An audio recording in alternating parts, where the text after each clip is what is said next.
자, 안녕하세요 여러분, 반갑습니다.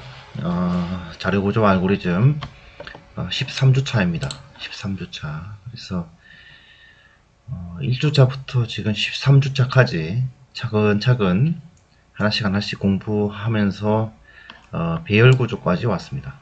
배열구조. 그래서 이제 순차구조, 그죠? 그 다음에 선택구조, 그 다음에 반복구조. 이러한 세 가지 구조가 조합이 돼서 이제 우리가 이제 알고리즘을 만드는데, 그죠? 근데 이제 알고리즘을 만드는데 이 데이터를 관리하기 위해서 효율적으로 관리하기 위한 데이터 타입 중에 하나가 이제 배열입니다. 그래서 변수 하나에 값을 하나씩 저장하지 않고 이 변수 하나에 여러 개의 값을 저장해서 이 알고리즘의 효율을 높이는 거죠. 제가 이제 13주차 수업이 우리가 사실 대면 수업이에요. 근데 이 대면 수업임에도 불구하고 이렇게 영상을 찍어서 올리는 것은 여러분들이 수업 시간에 조금 더 생산적인 일을 할 수 있도록 하려고 이렇게 영상을 올리는 겁니다. 여러분들 아시다시피 이 수업이 그냥 제가 설명하는 거 듣기만 하면은 이렇게 이해가 충분히 되지 않습니다. 그래서 그 듣는 수업은 이 영상으로 대체를 하고 수업 시간에는 이 과제를 하거나 토론을 하거나 발표를 위한 준비를 하는 시간을 갖도록 하기 위해서 이렇게 영상을 찍는 겁니다. 그래서 이걸 이제 플립 러닝이라고 하는데 미리 공부할 내용을 익히고 와서 궁금한 부분들을 서로 질문하고 응답하고 토론하는 그런 방식입니다. 그래서 저는 이 수업의 중심은, 수업을 이끌어가는 사람은 이 교수자가 아니고 학생이 되어야 한다라는 생각을 가지고 있어요. 그래서 이렇게 좀 영상을 찍는 거고요. 아무튼 이러한 방식으로 새로운 시도도 자꾸 해봐야 된다고 저는 생각해서 하는 중입니다. 아무튼 잘 따라주시고, 오늘 배열구조 한번 계속 진행해 보겠습니다. 그래서 배열이 뭔지 우리가 수업 중간중간에 설명을 했어요. 그 다음에 이제 배열에 대한 관련 예제들 이렇게 쭉 설명을 하도록 하겠습니다. 오늘부터는 또 선형 탐색이라는 얘기가 나오고 정렬이라는 얘기가 나옵니다. 탐색 또는 정렬. 알고리즘에서 가장 기본적으로 사용되는 주제죠. 근데 이 탐색이라든가 정렬 알고리즘을 보면 지금까지 우리가 이야기했던 또는 실습을 해왔던 내용들을 조합하여서 사용한다는 것을 우리가 확인할 수 있습니다. 그래서 우리가 아주 기본적인 개념부터 이해하기 시작해서 간단한 예제들을 여러 가지 이제 해결해 보았습니다. 그런 예제들이 조합이 되어서 이런 알고리즘을 이제 만들게 되는 거죠. 그래서 기본이 중요하다. 그렇게 이해하시면 되겠습니다. 그래서 배열 얘기하면 항상 나오는 게 이 변수 관련입니다. 변수. 그래서 만약에 이 5명이 있는데 4개 과목에 대한 점수를 관리하려면 20개의 변수가 필요한 거죠. 네, 맞죠? 그러면 이제 학생 수가 많아질수록 이 변수의 개수가 많아진다. 지난 시간에 제가 한번 언급을 했습니다. 그쵸? 그래서 이렇게 변수가 많아지는 문제를 해결하기 위해서 우리는 배열 구조를 사용한다. 이렇게 됩니다. 그죠? 그래서 이 한 공간에 하나의 변수에 연속된 메모리 공간을 우리가 활용해서 이렇게 공간을 만들고 이 공간에다가 여러 개의 값을 이렇게 관리를 할 수 있게 되고, 이 값을 접근하기 위해서 우리는 인덱스를 사용한다. 이렇게. 그죠? 변수 하나의 번지수, 순서를 이용해서, 인덱스를 이용해서 이 엘리먼트, 배열의 항목의 엘리먼트의 접근하게 된다. 이렇게 설명을 드렸습니다. 순수도에서는 이렇게 네 번째 값에 30을 저장한다. 그리고 인덱스는 0부터 시작하고, 그죠? 0, 1, 2, 3, 4 이런 식으로 인덱스로 시작하기 때문에 0A3이라는 것은 네 번째 공간에 30이라는 숫자를 입력한다. 이렇게 되겠습니다. 근데 이제 그 파이썬에서는 이 배열 역할을 하는 것이 이제 리스트입니다. 리스트. 우리 지난 리스트에 대한 얘기 지난 학기에 설명을 했죠. 그래서 리스트가 이제 배열 역할을 하게 되는데 이 파이썬에서는 이 접근을 할 때 대괄호를 이용하죠. 이렇게 지금 이 순서도상에서는 이렇게 소괄호를 이용해서 이제 이 엘리먼트를 표현을 했는데 실제로 파이썬 코딩상에서는 대괄호를 이용한다 이렇게 했습니다. 그래서 지난 우리가 그 파이썬 시간에 어떤 얘기를 했는가 하면 자료 구조에 대해서 하나의 변수에 여러 개의 값을 저장하기 위한 구조를 우리가 콜렉션이라고 하는데 이 콜렉션 타입 중에는 리스트가 있고, 그죠? 리스트, 뭐 튜플이라는 것이 있었고, 그 다음에 뭐 셋이라는 게 있었고, 그 다음에 이제 딕셔너리라는 것이 있었다. 그죠? 네 가지가 있다 이렇게 얘기했습니다. 그 중에 사실 배열 역할을 하는 것은 리스트다. 이렇게. 우리가 이제 각각의 자료 구조에 대해서 제가 특성을 말씀을 드렸어요. 예전에. 그죠? 자료 구조. 지금 금방 제가 말 중에 자료 구조라는 얘기를 했죠. 자료를 저장하는 구조. 리스트는 순서를 유지하면서, 그죠? 수정, 삭제, 변경 가능하다. 이렇게 얘기했고, 이 투플은 뭐, 여러 개의 값이 들어가지만, 값 변경이 불가능하다. 이 셋 값은 뭐예요? 중복 데이터가 허용되지 않는다. 그 다음에 인덱스가 없다. 딕셔너리는 뭐라고? 키와 밸류의 쌍으로 이루어진 값들이 여러 개 저장될 수 있다. 이렇게 설명드렸어요. 자료 구조. 데이터가 관리되는 구조가 다르다 있습니다. 하지만 이 배열을 구현하기 위해서 파이썬은 리스트를 사용합니다. 이렇게.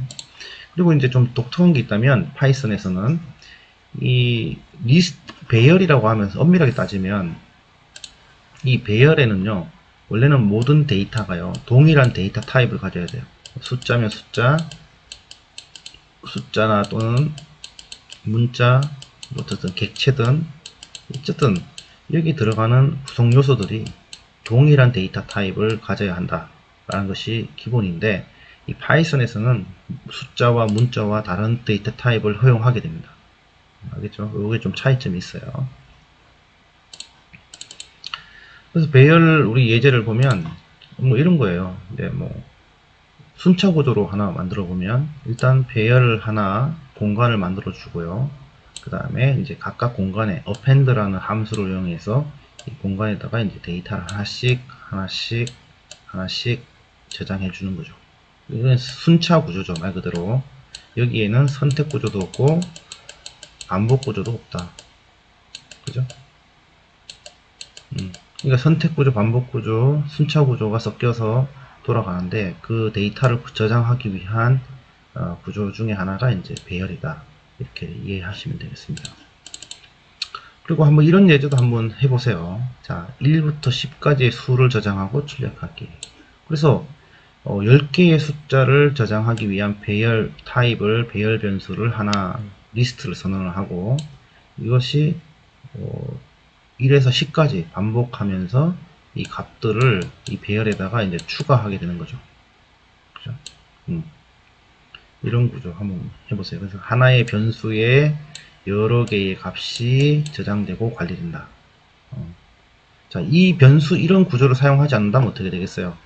A1, A2, A3 이렇게 해서 A10까지 해서 각각의 변수에 뭐 숫자를 더 입력을 하고, 그죠?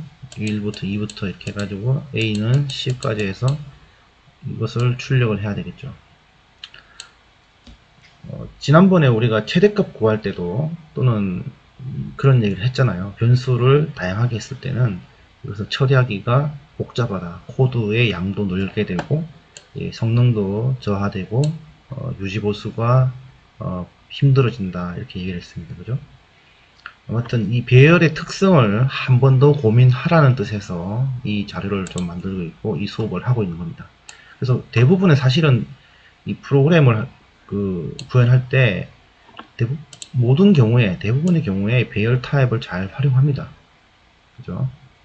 근데 여기에 이 배열 공간 안에 이제 뭐 또 객체가 들어갈 수 있으니까 이 객체 안에도 또 여러 개의 또 값이 들어갈 수 있잖아요. 그러니까 그 다양한 우리의 목적에 따라서 이 배열 공간을 활용할 수가 있습니다. 그리고 과제로는 자, 10부터 1까지 거꾸로 배열에 저장하고 출력하는 프로그램입니다. 이 과제는 다 이번 수업 시간에 월요일날 수업 시간에 다 마무리를 해서 제출하는 걸로 하겠습니다. 그 다음에 배열 공간에 10부터 100까지 10씩 증가하는 숫자에 대해서 10단위의 숫자를 저장을 하고 거꾸로 출력하는 겁니다. 이것은 뭔가 하면 배열 공간에 값을 할당하는 법도 우리가 배우고요. 그 다음에 배열 공간에서 데이터를 접근하는 방법, 인덱스를 활용해서 데이터를 접근하는 방법에 대해서도 알아보자는 겁니다. 그래서 일단 공간에다가 할당을 할 때는 0부터 시작해야 되겠죠. 그래서 1부터 10이지만은 실제로는 0부터 시작을 한다. 그죠? 네. 그래서 일단 배열 공간에 할당을 하고 그 다음에 각 배열에 10부터 시작해서 100까지 10씩 증가하면서 값이 배열 공간에 저장이 된다. 그리고 출력을 할 때는 이 마지막 인덱스부터 9부터 0부터 시작하니까 9죠. 이 9부터 하나씩 줄어들면서 0번까지 출력을 하게 되는 겁니다. 근데 요것을 이 예제를요 while문으로 변경해서 한번 해결해 보기 바랍니다. 그렇죠? 그 다음에 배열 요소를 거꾸로 뒤집기. 자, 이 배열이 있다면 이 배열이 있는데 이렇게 바꾸는 거예요. 1, 2, 3, 4, 5, 6, 7, 8, 9를 배열 공간을 다른 변수로 이용하지 않고 10, 9, 8, 7, 6, 5, 4, 3, 2, 1로 바꾸는 겁니다. 이렇게 이 공간을. 그래서 이제 이렇게 바꾸면 되고 이렇게 교환을 하면 되고 그죠? 이렇게 교환을 하면 되고 그죠? 38 이렇게 교환하면 되고 이렇게 교환하면 되죠. 그러니까 하나 둘 셋 넷 5번 교환하면 되잖아요. 그죠? 그래서 우리가 지난번에 숫자를 교환할 때 이러한 방식 임시 변수를 이용해서 교환하는 것들을 배웠죠. 그죠? 그래서 사실은 이 교환 대상이 여기서부터 여기까지만 가면 돼요. 그죠? 그래서 0번하고 9번하고 0일 때 A가 0일 때 0이고 0이면 0번하고 9번하고 교환하면 되는 거죠. 맞나요? 지난번에 우리가 A 값과 B 값을 교환할 때 이 템프 값을 이용한다고 했죠. 그게 그대로 사용되고 있습니다. 맞나요? 이렇게 요거 그대로 한번 실습을 해보시고 요거 이해를 해야 됩니다. 그래서 조각조각이 모여서 완성된 알고리즘이 만들어지는 거예요. 그래서 이게 이 코드로만 하면 안 되고 연습을 하고 생각을 해보고 구현을 해보고 이런 식으로 자꾸 연습이 필요합니다. 지금까지 저희들 13주 동안 이제 수업을 진행하면서 많은 예제들을 다뤘습니다. 아주 쉬운 예제부터 시작해서 약간씩 지금 어려워지고 있는데 여러분들이 그것을 반복을 했다면 지금 이 내용이 그렇게 어려운 내용은 아닐 겁니다. 자, 그리고 하나의 예제를 한번 더 이것을 기초로 해서요. 이 리버스 함수로 한번 구현을 해보라 이렇게 과제를 냈습니다. 우리가 직접 구현하는 원리들도 알아야 됩니다. 실제로는 이게 중요합니다. 기본적으로 어떻게 데이터가 이렇게 변경되는지, 그리고 구현하는 방법도 우리가 알면 제일 좋고요. 이것을 알고 난 다음에는 원리를 아니까 그 다음에 좀 더 쉽게 할 수 있는 방법을 찾자 했을 때는 우리가 이제 함수를 이용합니다. 함수. 그 다음 좀 전에 그 3번 예제는 뭔가 하면 이 하나의 배열 공간에 이렇게 해서 다른 공간을 만들지 않고 이렇게 하는 거였는데, 이번에는 배열 한 공간을 만들어서 이제 이렇게 복사를 하는 개념이 되겠습니다. 네, 복사를. 네, 배열을 하나 따로 만들어서, 그래서 이 배열 A 요소를 배열 B에 거꾸로 저장하는 겁니다. 알겠죠? 한번 볼까요? 그래서 이제 A라는 리스트에 1부터 10까지 저장을 해주고, 그 다음에 이제 B 공간에는 이제 빈 배열을 만듭니다. 그래 놓고 A 여기서부터 여기까지 끝까지 이제 가는데, 근데 이 끝에서부터 하나씩 저장을 해주면 되겠죠. 이렇게. 뭐 이렇게 10부터 시작해서 9부터 시작해서 그죠? 마이너스 1까지 마이너스 1 이런 식으로 해도 되겠죠. 이렇게. 그러면 이때는 어떻게 되겠어요? 이렇게 하면 되겠죠. 이렇게. 아무튼 이거는 뭐 여러분들이 알아서 해보는 겁니다. 그래서 배열 공간, 하나의 공간에서 다른 공간으로 복사를 하면서 다른 형태로 저장을 할 수 있다 라는 것을 이해하면 되겠습니다. 자, 이것도 while문으로 한번 변경해 봅니다. 이것도 while문. 그 다음에 이거는 뭔가 하면 이제 배열을 원본 배열이고요. 이거를 소스라고 하고, 원본, 이걸 이제 타겟이라고 합니다. 타겟 배열이 있는데, 원본 배열에서 타겟 배열로 우리가 옮기는데 한 칸씩 옮겨서 이렇게 순환이 되게끔 이렇게 그 다음에 이것은 이렇게 되는 거죠. 이렇게. 쉽죠? 그러면 이거는 하나씩 추가해서 시작하면 돼요. 그 다음에 요거만 하나 임시 변수에 우리가 관리해두고 나서 원본 배열에서 하나씩 인덱스해서 카피를 하면 되겠죠. 카피 이렇게 하죠. 맞나요? 자, 그래서 봅니다. 자, A라는 배열이 있고, 그죠? 그 다음에 A 배열에, 이건 복사하는 개념이 아니네요. 하나의 배열에서 하는 거네요. 그러니까 이렇게 옮겨주기만 하면 되네. 이렇게. 물론, 이 첫 번째 값이 그러면 사라지니까, 이 첫 번째 값은 템프로 두고, 임시 값의 변수로 두고요. 나머지 값을 이렇게 하나씩 이동해 주게 되고, 이 마지막 값에 이 템프를 할당해 주면 되겠습니다. 맞나요? 템프는 A0 이 값을 우리가 할당해 주고, 이제 1부터 9까지 가고요. 그 다음에 한 칸씩 증가한 값을 이렇게 넣어주면 지금 이렇게 되는 거죠.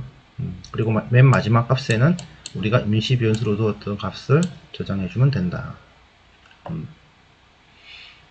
자, 요거는 이제 왼쪽으로 이동하는 건데, 과제는 뭔가 하면 오른쪽으로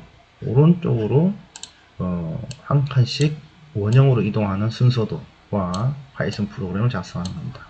해보세요. 그럼 어떻게 되겠어요? 여기 9, 8, 7 이렇게 가서 여기 맨 앞에 10이 나오겠죠. 11 이렇게 되겠죠. 자, 배열에서 최대값 구하기. 우리가 최대값 구하는 거 이전에는 입력값을 받아서 최대값을 구하는 방식이 있었습니다. 근데 이번에는 이 배열에다가 값을 저장을 하고, 그 배열 값 중에서 최대값을 찾는 방식을 우리가 구현하는 겁니다. 최대값 구하는 방식 우리가 배웠죠, 이거. 그죠?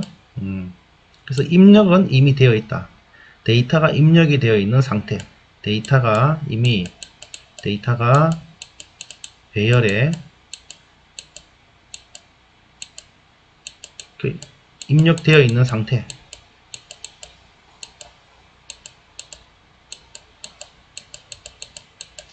입력되어 있는 상태인데 이 입력되어 있는 상태에서 최대값을 구하는 겁니다. 그래서 최대값 구하는 로직 요거 있었죠. 그죠? 맥시멈 값, 초기값 세팅해주고 반복하면서 이 맥시멈보다 크면 이것을 맥시멈 값으로 주고 끝내는 겁니다. 그죠? 맨 마지막 다 비교하고 나서 최대값을 출력하는 거죠. 이때 좀 사용하는 값이 우리가 랜덤이라는 그 클래스가 있는데 랜덤의 랜드 인트라고 하면 1에서 10, 100가지 숫자 중에서 우리가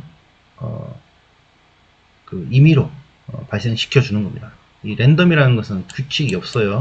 규칙을 찾을 수 없는 방식으로 숫자를 생성한다는 겁니다. 규칙이 없어요. 그 다음에 여기 과제는 10개 수를 저장하고 최소값을 찾는 겁니다. 최소값. 여기서 뭐 요거 하나만 바꿔주면 되겠죠. 그죠? 그 다음에 탐색 얘기가 나왔습니다. 탐색이라는 건 뭔가 검색이에요. 검색.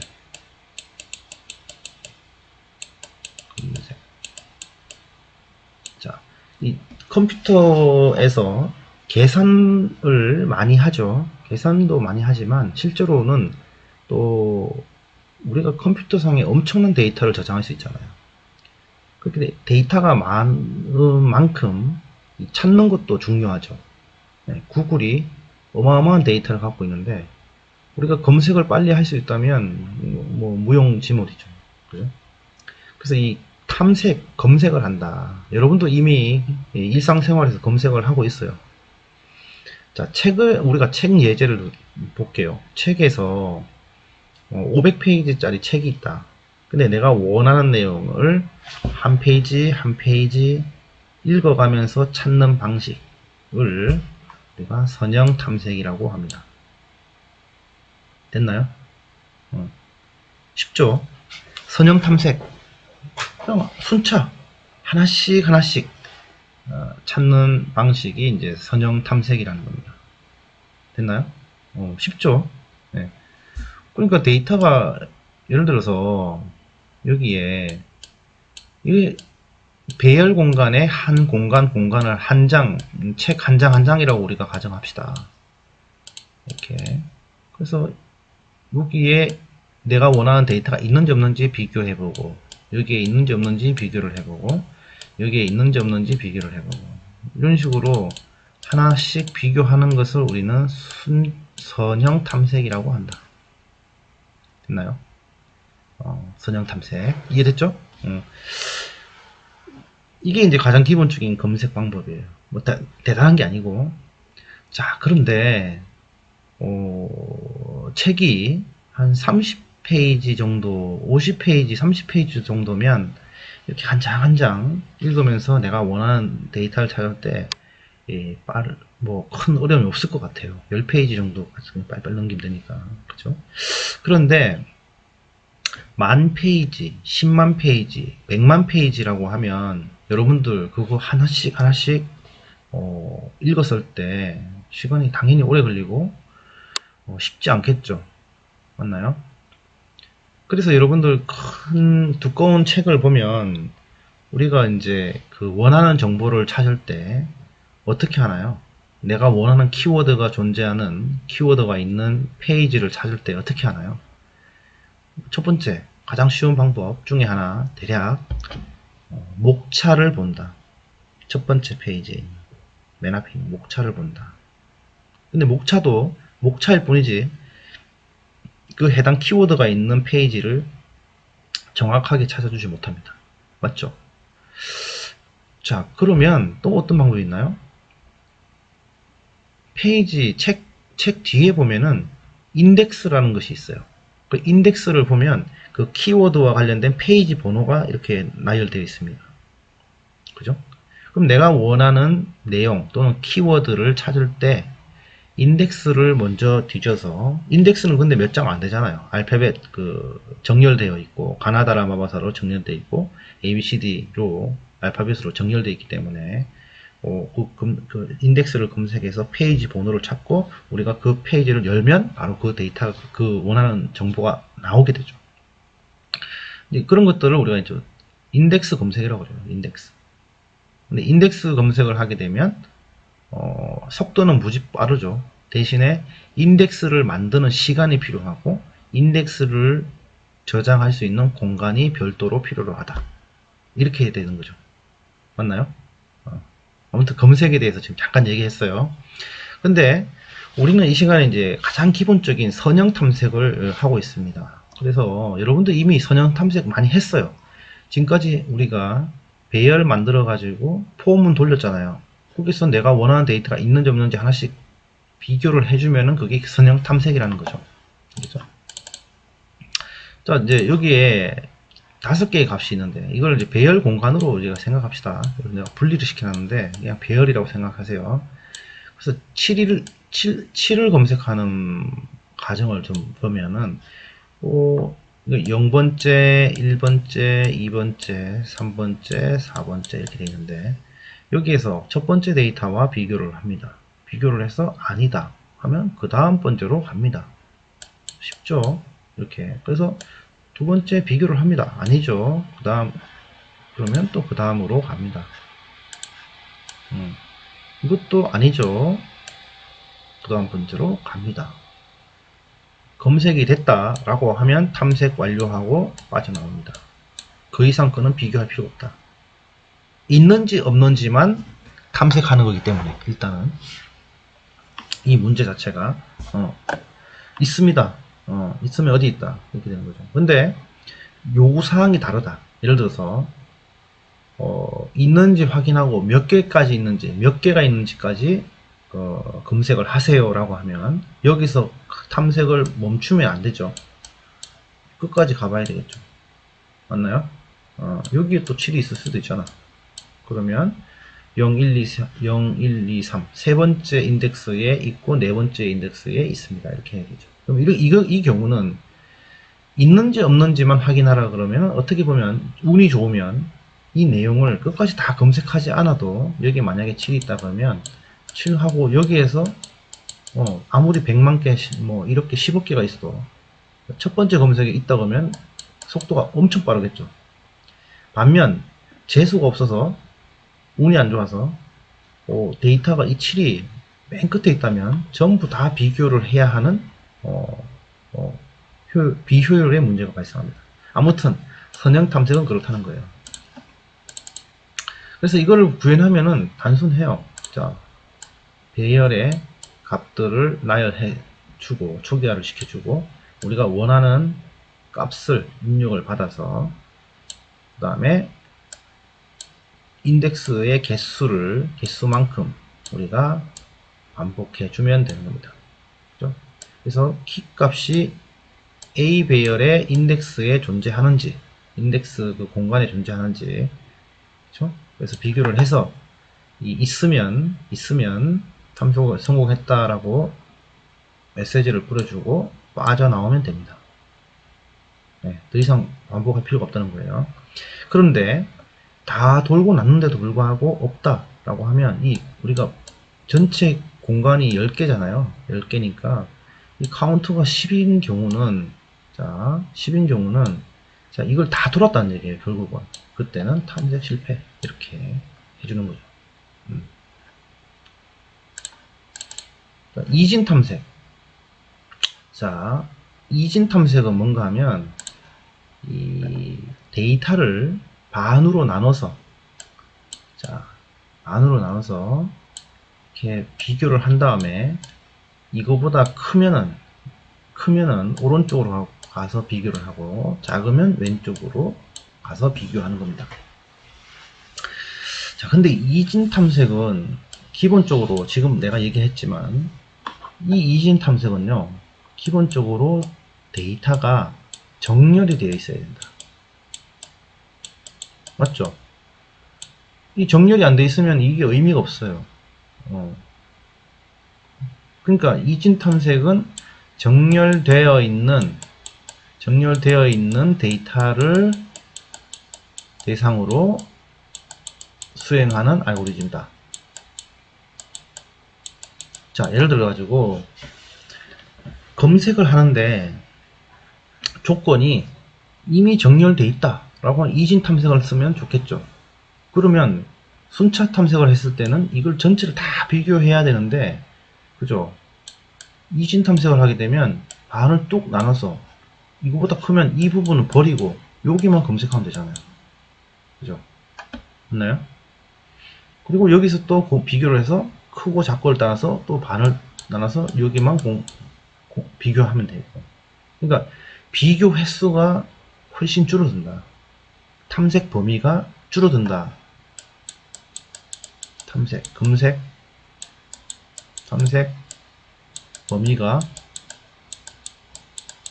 줄어들죠. 대신에 정렬을 해야 하는 부담이 있어요. 정렬을 해야 하는 부담. 정렬 그 자체도 시간이 걸려요. 자, 이진 탐색은, 그러니까 잘 봐요. 선형의 경우는 그냥 처음부터 끝까지 비교를 하면 됩니다. 근데 이진 탐색의 경우는 정렬을 하고 검색을 하게 됩니다. 그죠? 고민할 필요가 있습니다. 자, 그러면 선형은 일단은 그냥 이 정렬되어 있지 않아도 되는 거죠. 근데 이진은 정렬을 하고 검색 속도는 선형보다는 비교할 수 없을 만큼 빨라요. 하지만 이 정렬에 들어가는 시간은 또 포함을 해야 되는 거죠. 어떻게 보면 동일한 데이터셋이라면 요걸 고려해야 된다는 거예요. 맞나요? 자, 이진 탐색은 정렬된 데이터를 대상으로 이분화하면서 탐색하는 방법이다. 이렇게 이해하시면 되겠습니다. 자, 그래서 이 정렬되어 있다라는 가정하에 딱 제일 중간에 위치한 데이터를 검색을 합니다. 그래서 이게 비교를 해서 이 타겟 데이터가 크다라고 하면 오른쪽으로 가게 됩니다. 오른쪽 영역과 비교를 하게 됩니다. 그 오른쪽 영역의 중간값과 비교를 해가지고 크면은 이거 오른쪽에 비교하고 작으면 왼쪽과 비교합니다. 그러니까 결국은 이거에 가는 경우는 둘, 넷, 여섯, 7개잖아요. 그죠? 7개 값인데, 자, 비교를 몇 번 하나 봐요. 한 번 비교했죠? 그래서 안 맞았어요. 그 다음에 2번 비교했죠? 그 다음에 3번 비교하고 끝났습니다. 네. 맞나요? 자, 7개의 데이터인데 3번을 비교하고 끝냈다. 자, 선형 탐색의 경우는 7개의 데이터의 경우는 물론 재수가 좋으면 여기서 끝내고 재수가 안 좋으면 여기서 끝내는 이렇게 되죠. 근데 이거 같은 경우는 이진 탐색의 이거 같은 경우는 최악의 경우인데 3번 만에 해결을 했다 라는 겁니다. 맞나요? 그래서 이거를 우리가 수학적으로도 표현할 수 있는데 일단은 개념적으로 일단 알아주기 바랍니다. 그래서 이제 알고리즘은 이래요. 좀 전에 했던 것을 그대로 이제 표현하면 이렇고요. 그래서 이제 숫자가 있으면 일단은 low와 high를 해서 여기와 여기 전체를 보는 거예요. 그래서 이 중간 값을 찾아야 되니까 중간 위치를 그래서 2로 나누죠. 중간 위치를 찾아서 이 중간에 있는 값하고 키 값하고 검색하고자 하는 타겟 키 값하고 비교를 해서 맞으면 탐색 성공하고 빠져나오면 되는 거고, 아니면 다시 이 키 값을 비교해서 이 값이 크면은 그죠? 다시 중간 위치를 잡아줘야 되죠. 하이를 그죠? 그래서 이렇게 이제 잡아준다. 이해하시면 돼요. 정렬입니다. 정렬. 이 순서에 상관없이 배열된 데이터를 일정 규칙에 따라 배열하는 것을 정렬이라고 합니다. 좀 전에 이진 탐색을 할 때 정렬이란 말을 썼습니다. 정렬인데 지금 이 데이터셋의 경우는 정렬이 되어 있지 않죠. 그죠?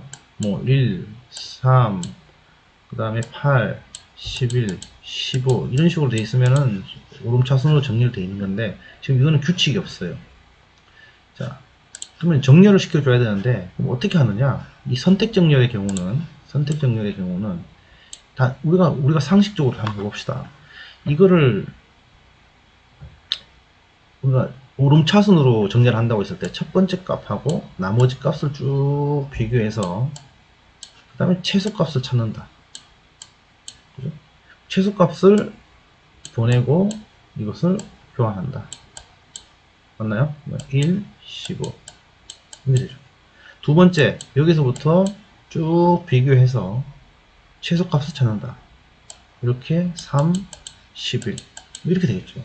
이런 식으로 최소값을 찾아서 교환해주고 최소값을 찾아서 교환해주고 최소값을 찾아서 교환해주면 오름차순으로 정렬된 결과를 가질 수 있다. 이게 이제 선택 정렬입니다. 볼까요? 자, 첫 번째 값하고 나머지 값들 중에서 이 4개 값을 비교를 해가지고 이 중에 최소값을 찾는다. 그래서 이것을 교환해주고 1, 11, 15 이렇게 가죠. 그 다음에 이제 11하고 나머지 값들하고 비교해서 교환해준다. 1, 3이 되고 15하고 나머지 값하고 교환해준다. 그러면은 1, 3, 8, 11, 15가 되겠죠. 그죠? 자, 그 다음에 이것과 이거를 비교해보니까 11과 15를 비교해보니까 당연히 이게 크니까 이거는 교환할 필요가 없죠. 그래서 여기서는 끝냅니다.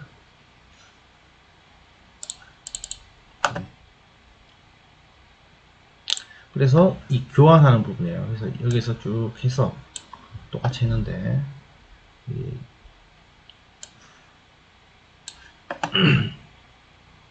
이제 비교를 하는 거죠. 두 번을 비교해야 되죠. 내가 지금 기준이 되는 데이터하고 그다음에 반복해야 되는 영역, 비교 대상이 되는 영역, 그 다음 이거하고 이렇게 또 비교를 해야 되고 해서 포문이 두 가지가 들어갑니다. 그죠? 기준값, 그 다음에 비교 대상값. 그래서 크기가 최소값을 찾아가지고 이 최소값하고 현재값하고 교환을 해주는 영역이 되겠습니다. 됐나요? 자, 이렇게 우리가 이제 순차 구조, 그 다음에 선택 구조, 그 다음에 반복 구조, 그 다음에 이것을 구현하는 과정에 생기는 데이터를 저장하는 배열 구조를 조합을 해서 이제 배열은 데이터 구조죠.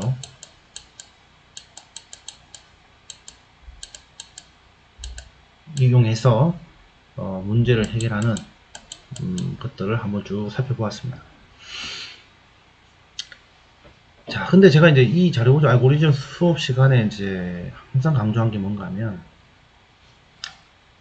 이 언어에 상관없이 문제를 해결해 가는 절차는 유사하고 그 다음에 이 답을 찾아가는 절차가 정해진 것은 아니다. 그죠? 여러분들이 이 선택 정렬을 하는데 더 좋은 방법이 있으면 그거를 쓰시면 돼요. 검색도 여러분들 생각에 내 순차 검색보다 더 빠르게 하는 방법이 있어 라고 한다면 여러분들이 그 아이디어를 제시하면 됩니다. 네. 정답이 없어요. 검색에도 정답이 없고 정렬에도 정답이 없습니다. 똑같은 목적을 달성하기 위한 방법이 다 다르다는 거예요. 네. 그래서 프로그래밍 언어는 수단이다. 여러분들이 생각을 표현할 수 있는 수단이다. 라고 이해하시면 되고 그 정도로 이해하시면 되겠습니다. 그럼 오늘 영상을 기초로 월요일날 수업 시간에는 이 과제 발표를 준비하도록 하도록 하겠습니다. 팀원들하고 오늘 이 영상을 같이 공유하고 이 문제에 대해서 해답을 찾아보는 활동을 하면 되겠습니다. 그리고 수업 시간에 궁금한 게 있으면 저하고 같이 얘기를 하고 해결해 가면 되겠습니다. 자, 영상을 듣는다고 또 고생했습니다. 수고했습니다.